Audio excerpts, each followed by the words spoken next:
So one of the things that we're doing with building the angel community is kicking off these lofty lunch and learns. This is the first one. And the goal here is to have a good group of people where we can all learn together and share our lessons learned in growing Angel. We're also building a syndicate. We've done 2 deals in thus far. That's a much smaller part of what we're doing with the Angel side, but there's always going to be opportunities as well moving forward for angel investing through that, and then the other deals that we do direct. Spencer, go ahead. Awesome. I'll keep it short. I'm Spencer. If you've probably seen an email from me. I work with Chris at Lofty and sort of head up a lot of our syndicate communications, etc. I also do a lot of crypto Web3 investing, so kind of split a bunch of different angles, but I'm more excited to hear about you guys. Kobla, do you want to give a quick intro to you? Sure. My name is Kobla Samwa. I'm part of a newly launched or launching accelerator called Caminus Ventures. Our focus is investing in, or our focus is supporting and eventually investing in Black-owned concepts, innovators, if you will, in the food, beverage, and adjacent space. So that includes, food tech and things like that. We are, as I mentioned, pretty new and are piloting our first cohort of businesses, 5 businesses. Yeah, happy to be connected with Chris through a mutual friend, and so great to be on this. Awesome, great to see you. And Andrew, do you want to give a quick intro? Yeah, sure. My name is Andrew Don. My background is in software engineering. Spent 20 years in that space, and the last 4 years has been an interesting journey. I left the sector to start my own consulting firm with a couple partners to focus on social impact, so helping social enterprises, nonprofits just be more effective and innovative organizations. And then the last 2 years, I've dived into the startup and venture space, just mentoring, advising, and also investing personally. Now my journey has taken another turn where now I'm actually starting a new role next week as the head of operations and technology at a venture capital firm called Good Light Capital.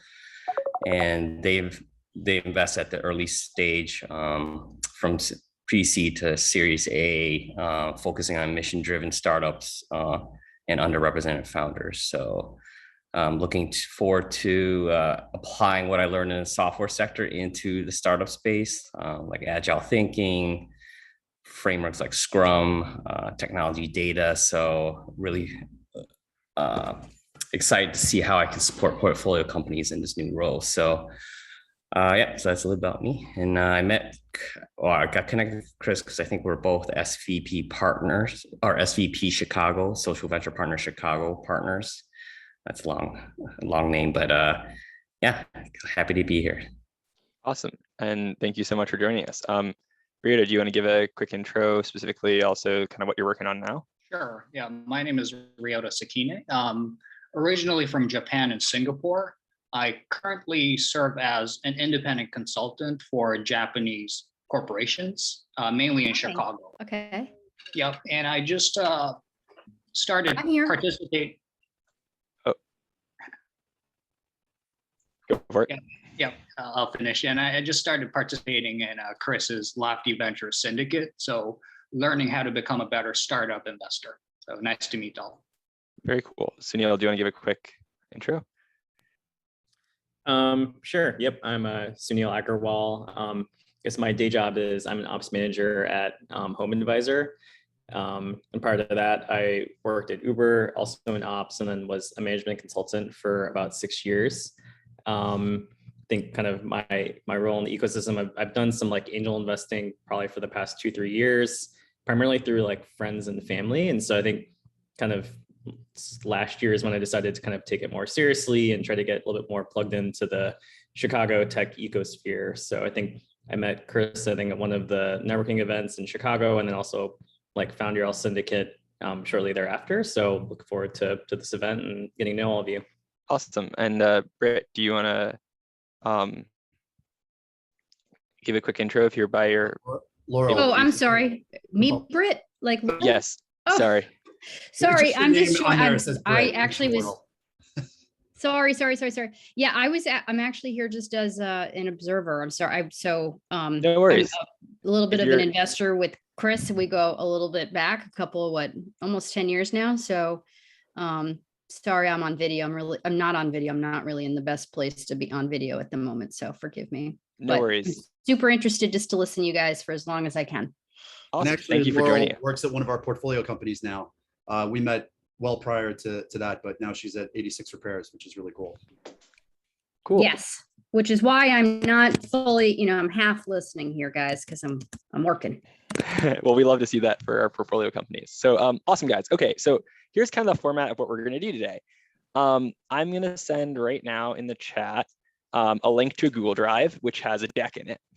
This is a real deck from a real company.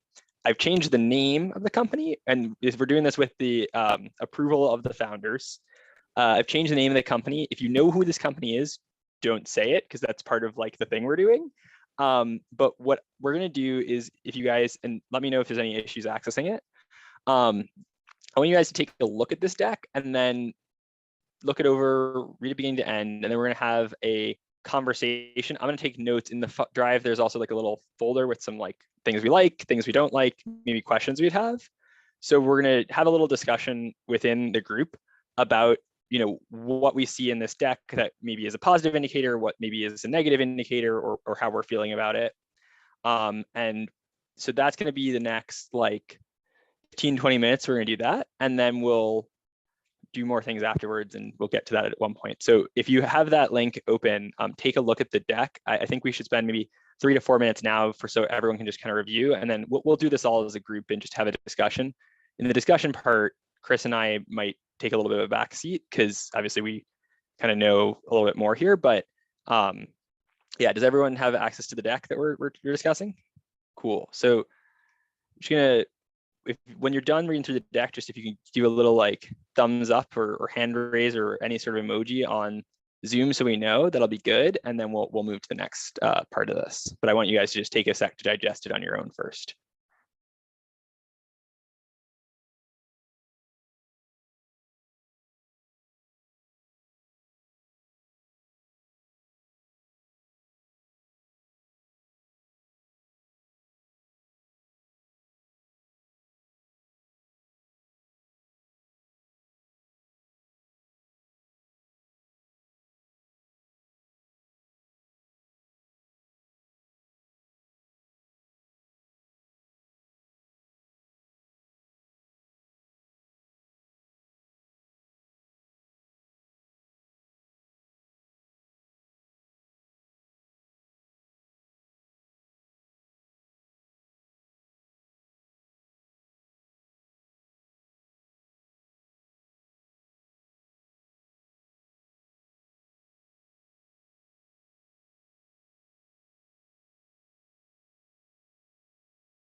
All right, looks like Laurel's good on her first read through.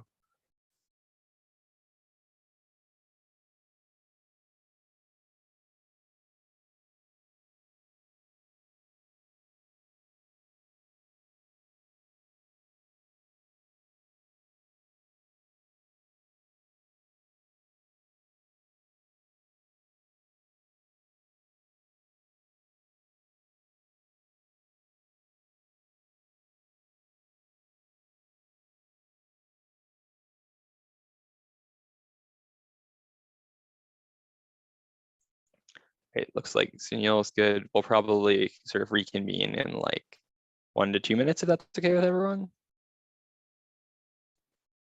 Andrew's good. And Clotilda's good. All right. So cool. I've got this Google Doc now, which I'll screen share if you guys want to take a look at it live. It's also whichever way is easiest. So I want to start off with, I'll just facilitate the conversation, but this is kind of your guys' thoughts. Like, what did you guys like about this company? Does anyone have any thoughts? Feel free to kind of just jump in. Definitely seem to like think of the customer, like, so even like including the quotes and sort of like showing that they went above and beyond to like delay the customer shipment, or like with someone had a CX issue. I think that was like super good to like not fully focus on growth, but also making sure the customer experience was super tight. Very cool. Thank you. Any other things that people liked? Well, I like that they had that they showed their network Cool. and also the partnerships, committed partnerships. Yeah. Yeah. Anything else that stood out good? Spencer, I mean, given what we know about the market, digital fitness, connected fitness, I think the market has obviously grown. So that's a good indicator. Growing market. Cool. Anything else that people want to share? Thoughts, reactions? Small thing, but I saw the product actually, which is good. And you know, and including that dashboard let me know that there's, you know, an appetite to it and all those things. So yeah, just a very basic thing because they missed other basic things, but seeing the product was good. All right. So what are some basic things they missed? Maybe what we can, unless there's, do other people have things they liked about it or things they want to comment on? Yeah, one more thing. It, you know, strong indicator that it's a quality product because the return rate is so low of, what was it, 1.5, is that what I saw? Yeah, return rate of 1.5% versus industry standard of 5 to 7. I'm assuming that that's accurate of 5 to 7, but Cool. Anyone else want to jump in here? If not, we'll move to maybe some things that, so were there any things that maybe we didn't like or felt like maybe red flags in the deck? And oh, go ahead. I didn't see much conversation around, I mean, they show that it's technology, but they didn't talk about how it was connected technology, like to Fitbits, Whoops, Apple Watches.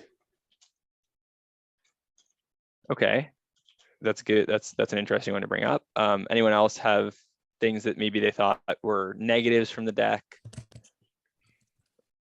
I also, sorry. Oh, go ahead. No, go ahead. I also didn't think they've selected the best picture. I mean, that woman wasn't the most appealing target. No, seriously, like, you know, it didn't really. I think that's a good point. Like, I think this is something that feels maybe not the most important, but as when founders put together decks, they signal a lot about their brand and branding abilities in the picture. So you might think like, oh, a picture in a deck is whatever, but it's your first impression and it often stages a lot of other stuff. So thank you for raising that. Andrew. Yeah, I just want, they didn't, or at least, I mean, I could maybe make assumptions on what problem they're trying to solve, but they didn't really, there's not much dedicated to like, you know, showing what the problem is they're trying to solve, how big it is, and, you know, what the market size is or the opportunity. I guess that's like one clarifying question, Spencer, is like, I see the title is Investor Progress, but like, is this, I think to Andrew's point, like they don't necessarily talk about with other folks, like the problem, TAM, you know, competitors, some of those like the table stake things like also mentioned. So I guess it's like one question, like, is this more meant for, like, is it more of like a business update or is this more of like a we want to share this to prospective investors type deck. So I'll say the context of how this originally arrived in our hands was as an inbound solicit, like as a first point of understanding for a new company that was soliciting investment. Got it. Thank you. So, but that could be something that you don't like, is that maybe it wasn't titled the way that it maybe should have been. Yeah, that's a big one. Double down on not clearly communicating what the purpose of the deck, and what the ask is. And then I don't know whether it's under things I don't like or questions, but I think the earlier comment about there's a total assumption of an understanding or knowledge of kind of the market and what the product does, and so they jump right into kind of accomplishments as opposed to, this is the problem and this is what we're the opportunity and what we're trying to solve. Yeah, if I could jump in, I Go mean, for it. what I was thinking was that just as they said, TAM competitors, but I also don't know if their margins are good or not. Like, what's the industry? So I need to know more about the industry and whether or not 56% is the right target. And so is this the type of company that you guys like? I'm curious, would you guys, if you receive this as an inbound, like want to learn more from the company? Is this something you might pass on? Like, what is your gut feeling after looking at this deck? I wouldn't. You wouldn't? We've got a no from Laurel. What about Sunil? How would you feel?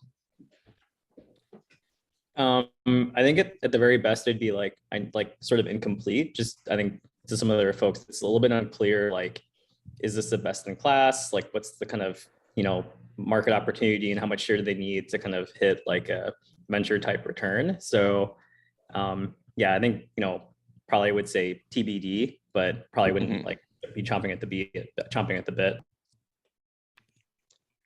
Gotcha. Kubla, what about you? So I would say that I would want to interact with them. There was an old boss of mine said sales solve a lot. So they have sales on this product and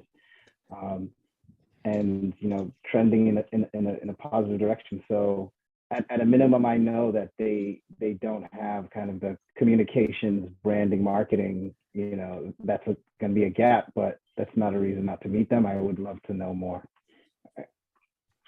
Gotcha. All right. And Andrew, what about you? How are you feeling about it at this point? Yeah, I mean, the product is interesting potentially, but I probably would pass. Or initial thoughts. I guess one other thing I should have put on the what we don't like column is like there's really not much information on the team itself. They just have some pictures. I mean, I tell, but there's really no background. Why are they the team that can execute and scale this? Then also, this seems like this is an old deck, like from 2016, I think it was the last date. So, but in today's world, like their operations network is pretty scattered all over the globe, which may not be the most ideal or efficient with their software team here and customer service team here. But that's just me thinking from an operational perspective. So no, that's a good point to raise. I think that's the type of thing that you want to think about when looking at decks. And Ryota. Yeah, sure. I'm interested in learning more, just because I can picture my parents using the product. So I think that ticks the box in terms of, is this a product that's required? However, lots of holes. I mean, if you scroll down to the funding schedule or fundraising schedule, it's pretty wonky in my opinion. Like fundraising a bridge round in January 2016, and then 2 months, 3 months after raising a Series A. I mean, that just gives off a lot of inexperience on the side of the founders. Gotcha. And Osa, I know you're just joining us. I hope you've been able to access. There's a deck in the Google Drive link that we've been discussing, which I will reshare here. I don't know if you had a chance to look at it yet, or if you've been following along and have any thoughts. Yeah, we jumped in a little late. I also have Eugene here with me. We'll take a look at the drive folder right now and kind of come back to you. Cool. So we've been just discussing a little bit around this company.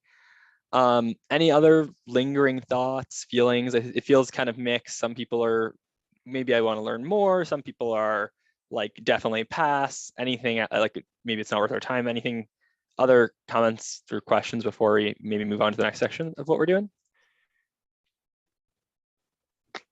All right, sounds good. So Chris, do you want to give a little bit more background on what this company is and why we're doing this? Sure. So first of all, to be fair, this actually was a company update that was sent out. So I don't know if they would have categorized this as specifically a deck for like kicking off a round per se. They were actually in the process of starting to socialize a bridge round, which is when I received this, and it was in 2016, I believe. So I think you're right on that, Andrew. This is actually a company that I ended up investing in, and it was called QB. So some may have heard that name before. And there's a little bit of what is a little bit fun here is we made the investment and actually re-upped in the next round, which was an insider round. And those were really the only two. The bridge was at the same terms as the initial round, so it was effectively the same round. So we were really in the only two rounds, and they just exited a year and a half ago for $100 million. So it ended up being a very good opportunity for us at Lofty. It was also amazing for the founders because they raised such a small amount of capital before they exited. But there's actually an even further sort of fun reveal, which I will let Spencer do the honors. So the big reveal here too is that we are joined by one of the co-founders, Ryota, who is here with us. And so what we're planning to do for the rest of the time for this lunch and learn is learn a little bit from Ryota about, where they were at and some of the observations we've made and how they maybe went over those hurdles or what the future looked like. So Ryota, I don't know if you want to kick off or I can sort of toss you a couple of things, but what was your reaction to kind of hearing people talk about this deck and maybe seeing it again after so many years? And actually, Ryota, you're on mute, by the way. Ryota is actually an EIR with us now. And he made up a little bit of his backstory in the intros because we wanted to try to keep it clean, but I'll let you pick it up. My intro is actually pretty accurate. I mean, I serve as a independent advisor / consultant for Japanese businesses. So that part is true. Yeah, I mean, I'm really grateful for Chris and the Lofty Ventures team for believing in us really early on. So really appreciate that. Yeah, I learned a lot in the last 30 minutes. It's really hard, I think, during the fundraising process for entrepreneurs to get real feedback from investors or potential investors. So this wasn't a very informative session. And I think, Spencer, if you could just Yeah, so I think, one thing that was interesting, and I know you and I talked about it a little bit before the session, but one of the big thing that people are pointing to is about the committed partnerships look like a good part of this business. How did that end up playing out? Did that end up was that something that you thought, can you speak to that a little bit? Sure. Yeah. So to give you context, we were doing this fundraise pre-revenue and pre-product. So right around 2015, that's when we started going out to China, building the supply chain, finding the right supply chain partners, building the product. And I think if I remember correctly, by the end of 2015, early 2016, we had products shipping out. So a lot of our preparation pre-launch, pre-shipping was building those partnerships because without a product, it was hard to do other things. I mean, pre-orders. There's a limit to how much pre-orders we could get. So in order to build traction, we went out there and started exploring partnerships with businesses out there, especially those that were connected to the overall connected fitness environment. Back in the days, UA, Under Armour was a big phenomenon. They had an app called UA Record. It's like Fitbit, keeping track of all digital health related data. So we thought it was a very a necessary partnership. So we started talking with UA, and I think we got to a certain extent, but in retrospect, that didn't really materialize. I mean, at some point we were told by UA that, hey, your company is too small for us to participate, and that partnership never materialized. Fast forward to 2019, I think UA Record also had to shut down because they weren't getting the traction as well. Gotcha. And so I want to take a look too at some of the things that people maybe had critiques with. So like, one thing that I think was a fair critique of the deck was that you guys hadn't put a lot of your background and experience. I know at the time you guys were a young team. Like, did you throughout that fundraise or throughout your time evolve how you talked about your own team internally? Was that a critique that you'd seen at the time? Help us understand kind of. Just again, one point of emphasis though, it is important to note that the deck actually is titled Company Update. So I don't know that this was necessarily intended initially for external. Yeah. So I think most of the people that were looking at this had either already invested or already were relatively familiar. This was given to me because we were sort of, it was just before they were kind of kicking off that bridge. So just to frame that, I just wanted to also be a little bit, I didn't want to say that initially when we were talking about it, because it would have given away a little bit more, but just to give it a little bit more framing. Yep. And to give you a little bit of context, I mean, I was looking at my files earlier today, and we didn't have additional information about the team on the slide. So I think that's really, it boils down to our lack of experience. Back in the days, 2015, and we just graduated from college in 2013 and took on a full-time job at a big corporation. So we only started working on this business right around 2014. And fresh out of college, we just didn't have that experience or the know-how how to build effective goals. So that's all there is to it. In retrospect, I think our lack of experience had helped us in a way. How so? And it only makes sense in retrospect. It helped us out because we didn't know how hard it would be to build a hardware business. Had we known how expensive it is, how time consuming it is, how stressful it is to build a hardware product, we probably wouldn't have embarked on this journey. And I believe that our lack of experience had also made us more open to seeking help.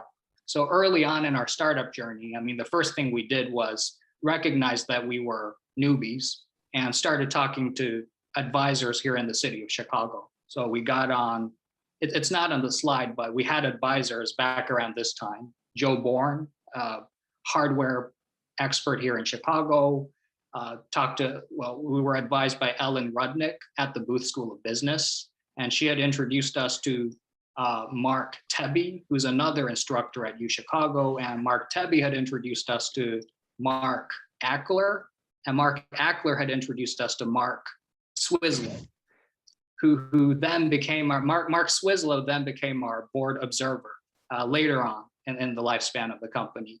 And he had introduced us to Sam Ho, whom you see on the slide.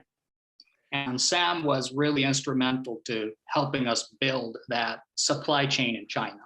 So I want to ask about that supply chain because someone raised this as a flag, and I'm not the most involved sort of manufacturing person, but obviously you are. Was that right to think of the complex supply chain as a red flag, or like how, in retrospect, how do you think about the supply chain at that stage? Did you guys simplify it later? Like, what was that process like? Right.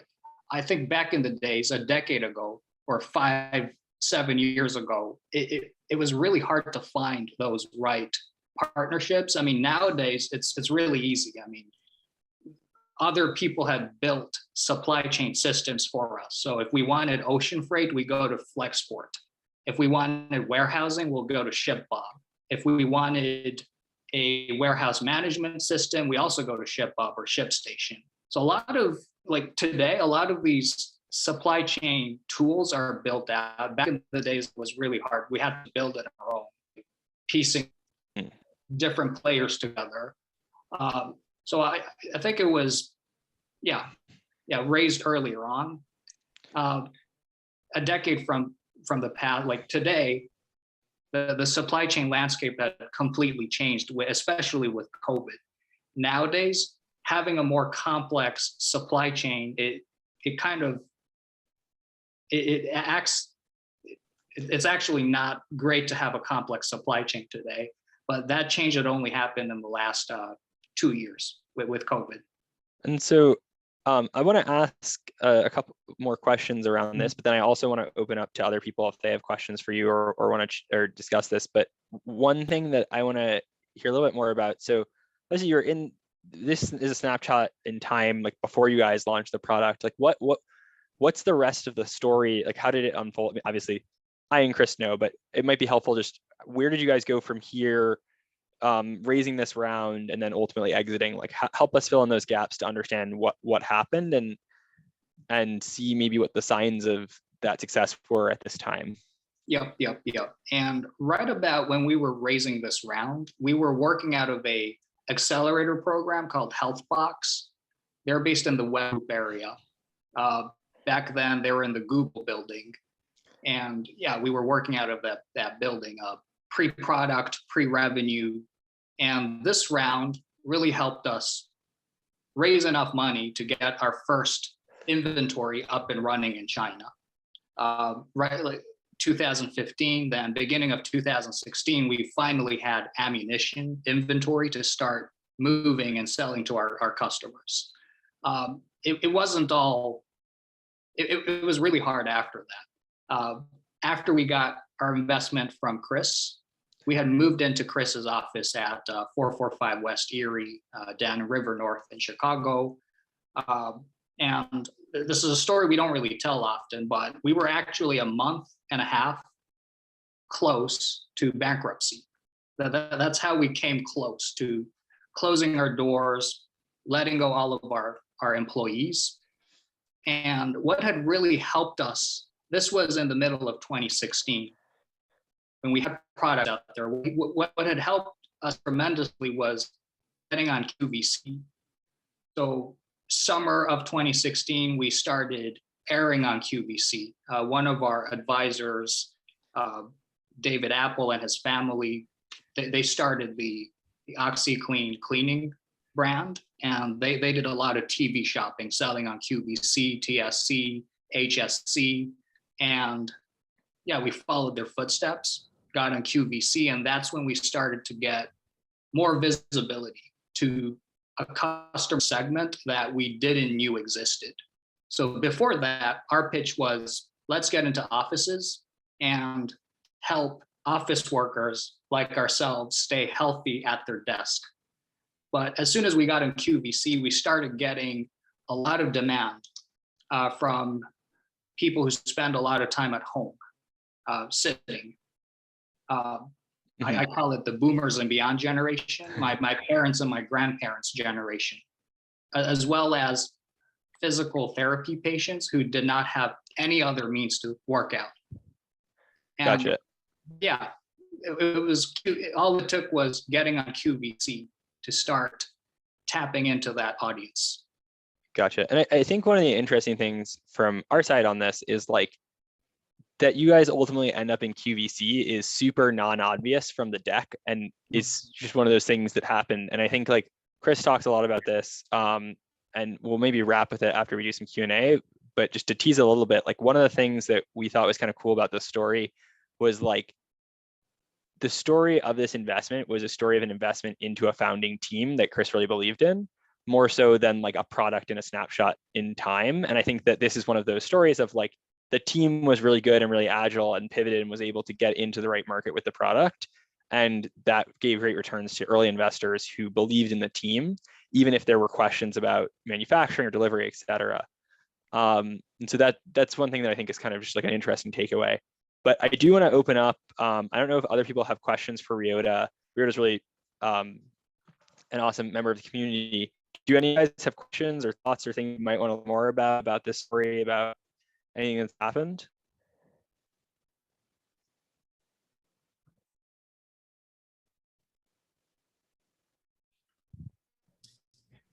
Maybe a question for, sorry, well, I guess first, congrats, Ryota, on your success. Like maybe for Spencer and Chris, like, so I guess like, what sort of compelled you guys to make the leap? Was it just kind of that, like, I guess like what gave you faith in Ryota and team? Was it like other connections? Was it that once you had the chat, like speaking with the team one-on-one? Because I think that is like super important, like founder market or founder product fit. And I think again, I think there was a little bit of subterfuge, but it didn't necessarily come from the deck, which I think was sort of by design. So I'm just kind of curious, like what gave you to that conviction that like, yeah, obviously these guys are super smart and they're super scrappy, but beyond that, like what gave you that conviction? Yeah, so this is without question the most interesting deal ever we've done and will probably ever do. And I'll give you the quick reason for that, and that partly answers the question. So when Ryota was mentioning some of the people that were helping educate them and support them, he mentioned one name, that was Mark Ackler. And Mark happens to be a very good friend of mine. Actually, we weren't even that close at that time. I was pretty good friends at that time with his partner, Troy Hennekoff, but I knew Mark well enough that I could reach out, and I had found out that they were involved. So I was able to do a little bit of diligence with Mark to get his take and the background, et cetera. But really where this all came from, and this is sort of part of the backstory we didn't share, I actually moved back to Chicago 10 years ago to work in our family commercial real estate business. And the way that I initially met Ryota's partner and co-founder, Arnav, was he was touring I gave him a tour of our building. They were looking for office space at 445 West Erie. And I had this idea for a couple of years. It just took a while for it to sort of like find the right opportunity to make an investment with office space in our buildings in kind. And so this was the first and unfortunately last and only investment that we did with in-kind office space. And just very quickly, like I made an investment into them by, I became a master, like I signed a master lease with our company, and then I became the landlord to them, and they were subletting through me. And I took 2/3 of that rent for the year in their note.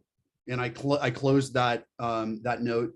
And then I took the other third of cash and I added that, or excuse me, I took the other third in cash from them and I added my own cash to that and paid our company. So our company was whole and I was an investor.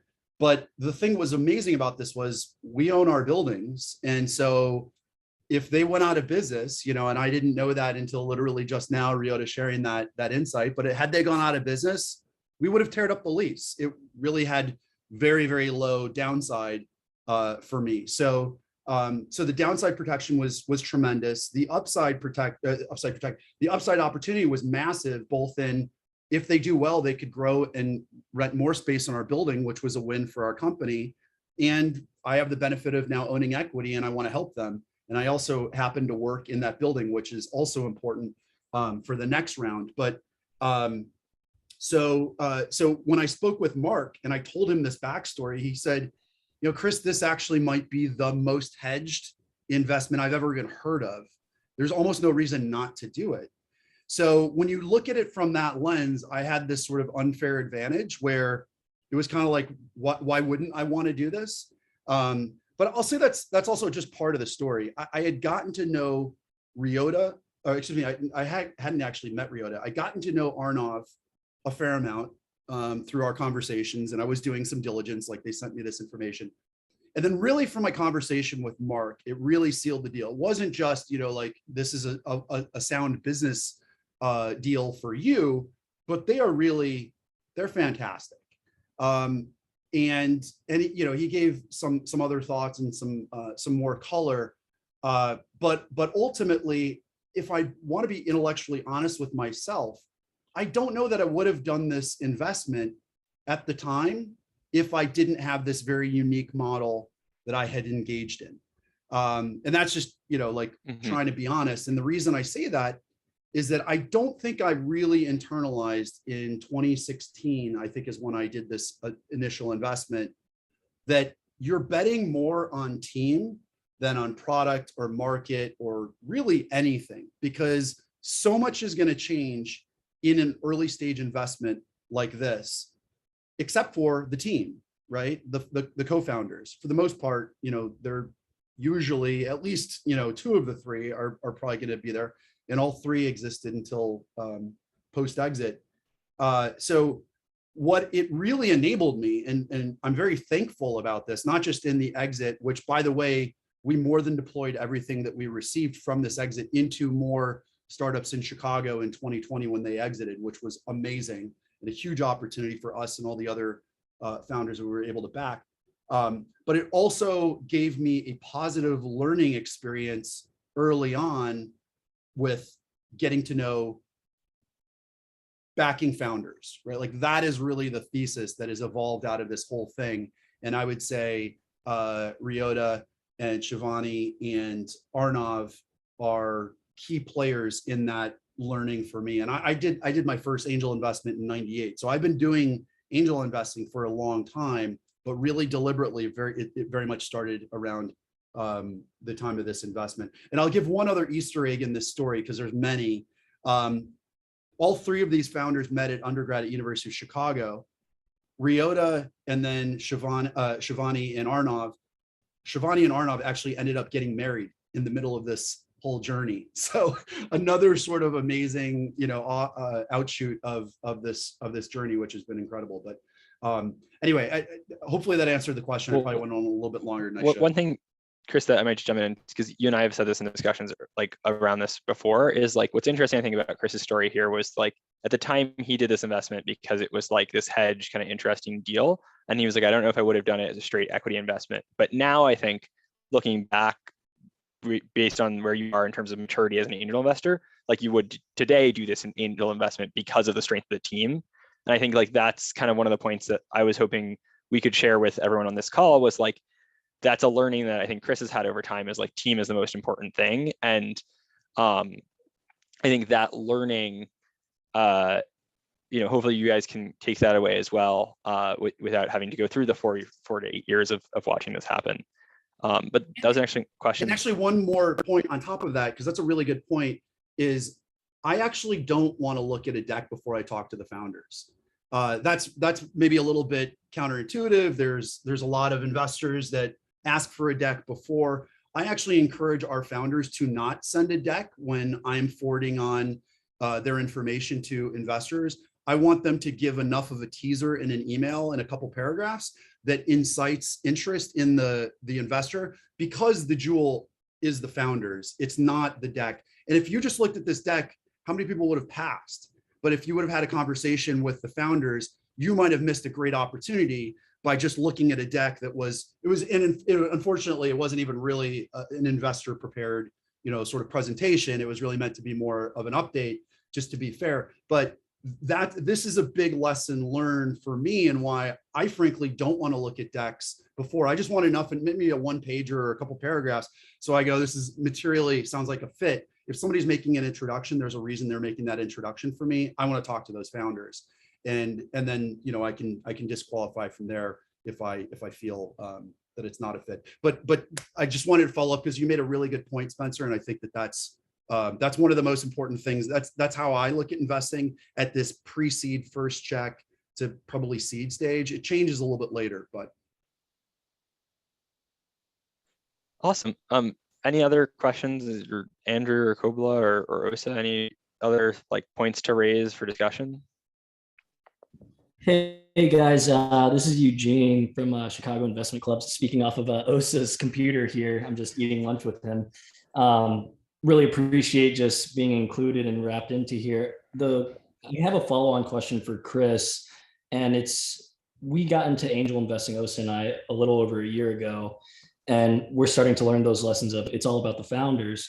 How much of it is a feeling, qualitative, and how much of it is quantitative, or like a rubric, for example, in understanding if the founding team is the right team to do what they want to do? So there's,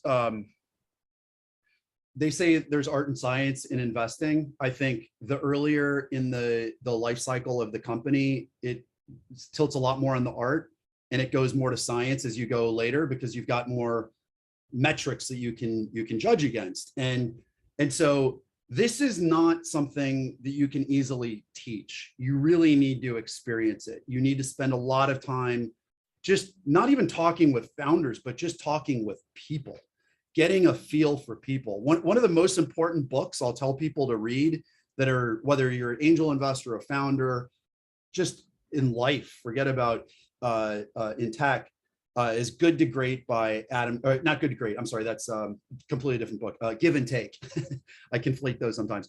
Give and Take by Adam Grant. I really look for givers in, just in general. I want to have givers that we share the ball with when we're working with co-investors.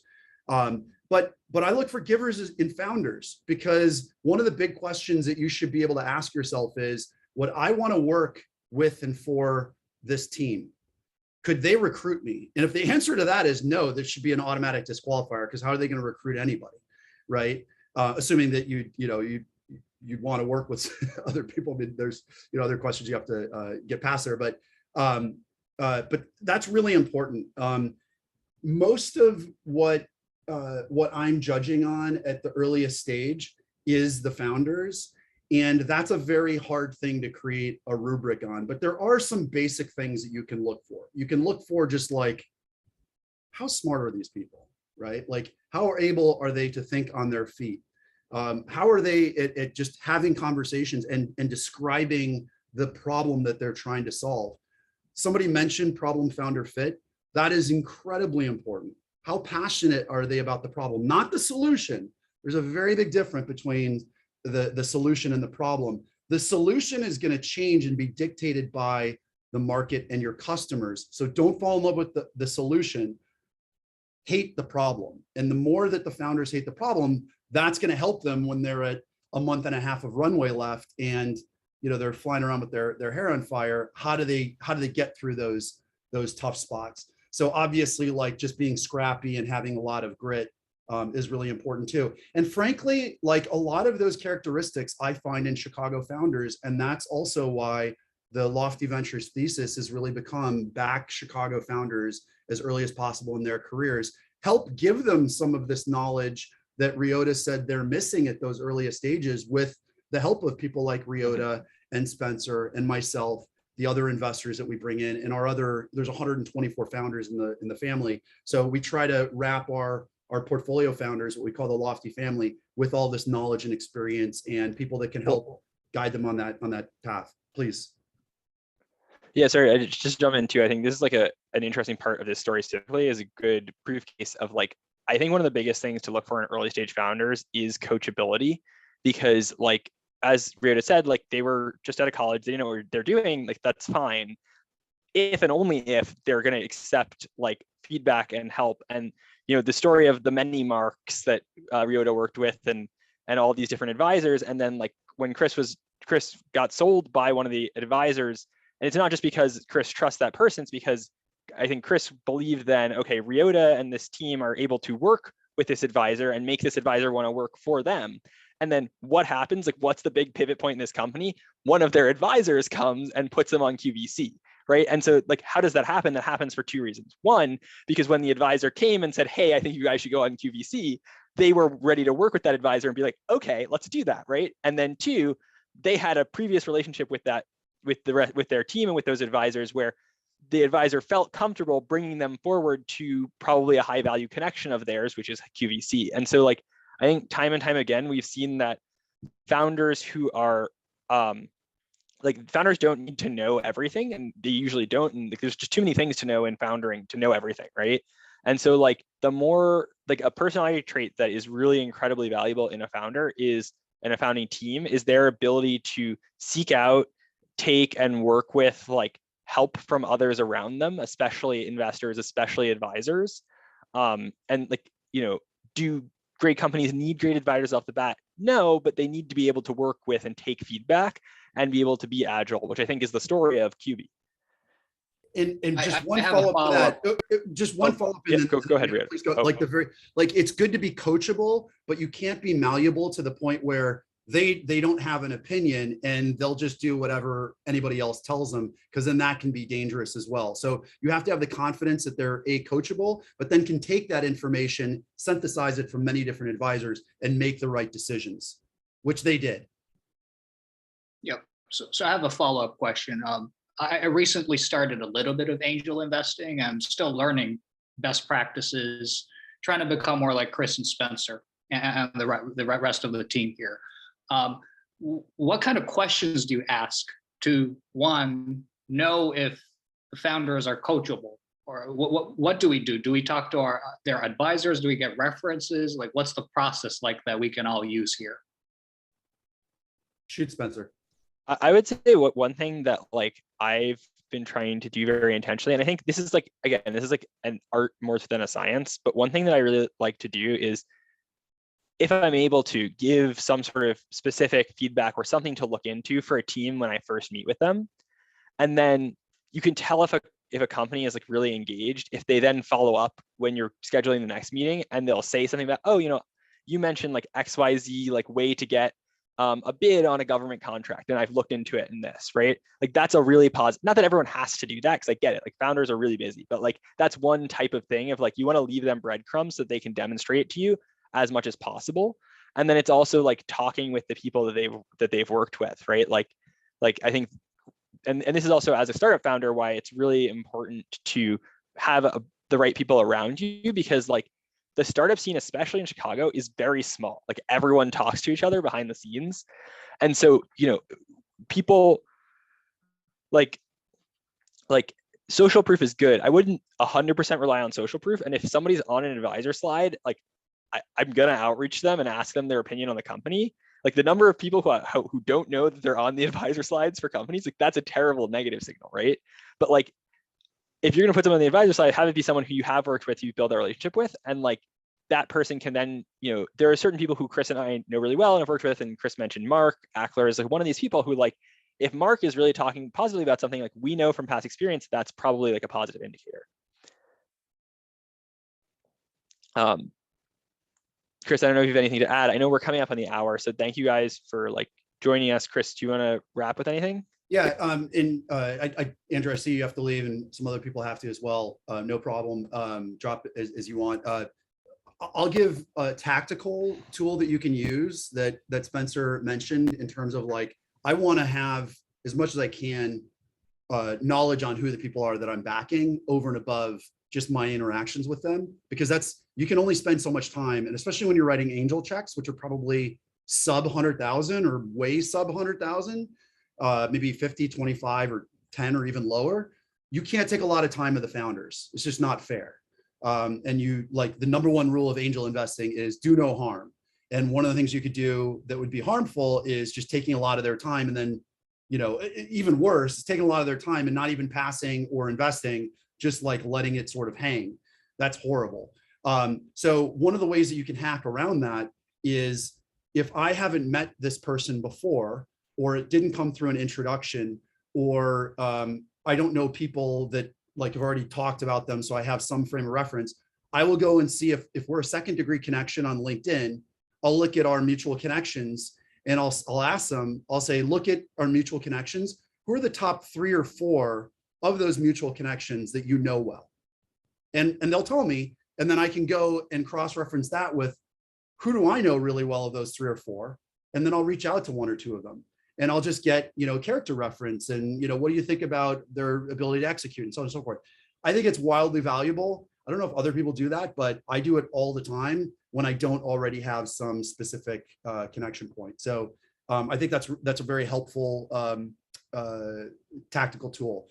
That's sort of all I have. Spencer, if you have any last comments. Yeah, I'll wrap with one last thing, just sure, to throw in the recording too, which is like, at the Lofty Venture Syndicate, like one of the big things that we do is Chris and I are on calls all the time with these types of founders. And like that's very time consumptive, but then like the goal of the syndicate is to pick the best ones and present them to other people. And like that's a big reason why whenever we do syndicated deals, we have a live Q&A. I know a lot of syndicates don't do that, but we're very big on it because we want people to commit capital based on meeting the founders. And we record it and we share it. And I think, you know, to us, that's a really big deal. So thank you guys who have joined us either in person or via the recording for being part of this. We'd also, any feedback on this whole event, we'd love, and hope that you join us at the next Lofty Lunch and Learn. And thank you so much, Ryota, for being a great sport and joining us and participating in our little ruse and tomfoolery here. Ryota, any last thoughts or closing comments? Well, I enjoyed this too. So looking forward to joining the next one. Very cool. Chris, do you want to end the recording? Thanks, everyone.